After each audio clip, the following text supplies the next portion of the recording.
Congratulations, graduates of Webster University's class of 2020. My name is Vladimir Ivkovic, and I have the tremendous honor to be among the first to congratulate you on formally joining the family of Webster graduates. Allow me to join the chorus of voices echoing through cyberspace and wherever you are at this moment, celebrating your success and welcoming you to Webster University's 101st commencement ceremony. We extend our heartfelt congratulations as well as our gratitude and admiration to you, your family members, friends, colleagues, as well as our faculty and staff for achieving this tremendous accomplishment in the face of uncommon adversity. Indeed, as we celebrate your successes today, we recognize that many of us will have been affected by the COVID-19 pandemic that caused tremendous suffering and loss of life around the world. To all of you who lost loved ones, whose loved ones are ill and suffering, to all of you who are battling the disease or have been cured, our thoughts are with you. We hope you will fully recover, and we will be here to support you every step of the way. I am sure that I share your sentiment in extending our heartfelt gratitude and admiration to all those among us who contribute to fighting the disease wherever you may be, our healthcare workers, first responders, scientists, the essential workers, the volunteers. You are the best of humanity.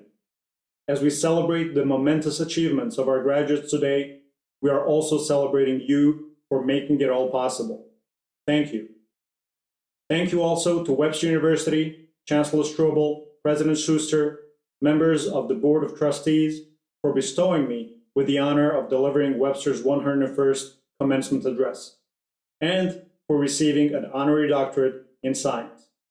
I am honored as much by being here in this capacity as I am by the company that I share this virtual stage with, Dr. Will Carpenter, the inspiring embodiment of a scientist and humanitarian, a true pioneer in the efforts to ban chemical weapons around the globe. Thank you finally to my wife, my family, here in the United States and across the world in Croatia. You are here with me as you have been throughout my life. You are all the reasons I am here. In a sense, today's unconventional virtual commencement ceremony is a true testament really to Webster's mission and spirit, embodied through a wide network of national and international campuses to transform students for global citizenship and individual excellence through high-quality learning. And while we are not facing each other and shaking hands in the Muni, we are keeping true to our aspirations for this day, making this world a better place through education. What better way to do this than enriching our world with 4,714 fresh graduates who will be joining the pack of over 200,000 proud warlocks around the world.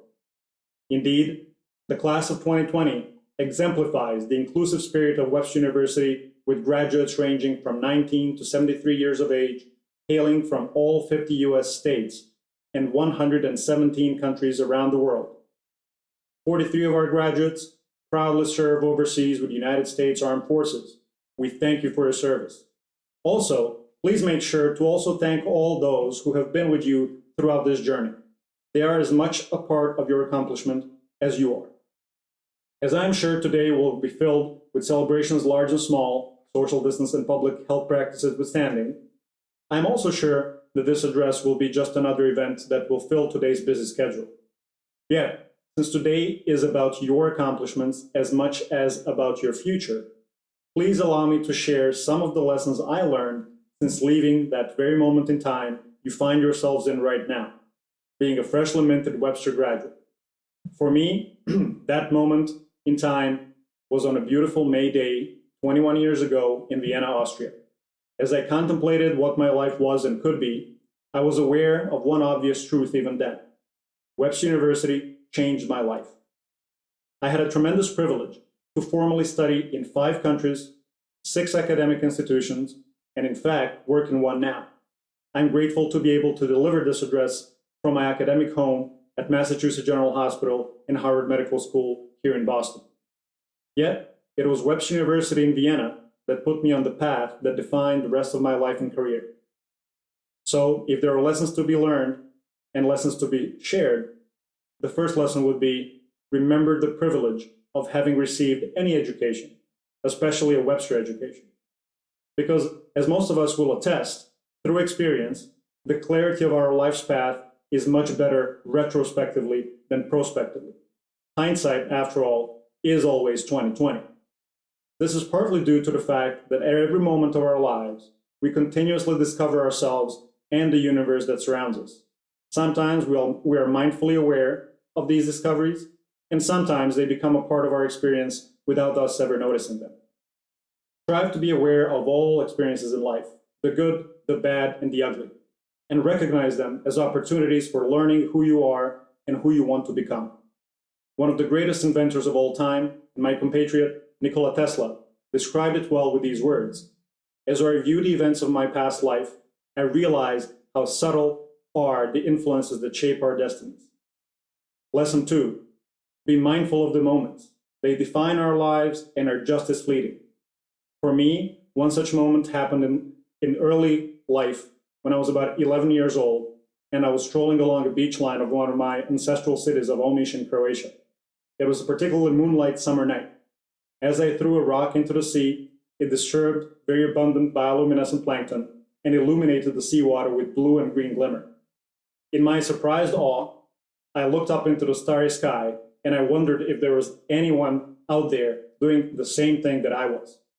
And at that very moment, just like that, I knew I wanted to explore the universe and all possible life in it, starting with us humans. And speaking of defining moments, during that same long and hot summer, I witnessed numerous wildland fires along the coast. What remained with me for the rest of my life were not the fires, but the firefighters rushing toward them to save those in danger. So, by the end of the summer, these moments defined major dreams in my life: exploring the universe, maybe becoming an astronaut, and being a firefighter. But, as with many of you, my childhood dreams were sometimes at odds with what existing opportunities we were facing. I was born in Zagreb in Croatia, then it was a part of Yugoslavia, and as I grew up, the country disintegrated in a bloody war. In the intervening years, the odds of a kid like me from a war-torn country with no space program who wanted to explore the universe and be an astronaut were quite long. Yet, becoming a student at Webster University, the place that boasted such esteemed graduates and, by the way, commencement speakers, as Lieutenant Colonel Eileen Collins, who was a NASA astronaut who flew 4 space shuttle missions and was the first woman commander of the shuttle, was a defining moment that changed these odds for me. It put me on an improbable path in pursuit of my dreams. But also, that path was the only one I wanted to take. Lesson 3, follow your dreams and savor the adventure of taking the path less traveled. In so doing, you'll remain motivated to push yourself to be the best you can be. Learn to be comfortable with the suspense of not knowing the outcome of your pursuit. Most goals worth pursuing seem unattainable, but worth the try. The moment you set out on such a pursuit, you will be doing the improbable, and maybe even the impossible. You will have made a difference already. In my case, that meant pursuing graduate studies in such disparate fields as biology, space studies, and neuroscience, becoming a firefighter and an EMT, and working jobs as diverse as a computer lab tech and a valet. After completing my doctoral studies in Houston, I came here to Boston to complete my postdoc, and I stayed here to pursue the career of my dreams, studying how humans adapt to extreme environments, including spaceflight and firefighting. In so doing, we help pave the way for human exploration missions to Moon, Mars, and beyond, while protecting the health and safety of the first responders and the general public on Earth. None of this would be possible without the tremendous support from my family, my friends, and my colleagues. And that is why I cherish my improbable pursuit so much. It made me aware of just how privileged I was and how much I needed to share it. Lesson 4, share your privilege through service to others.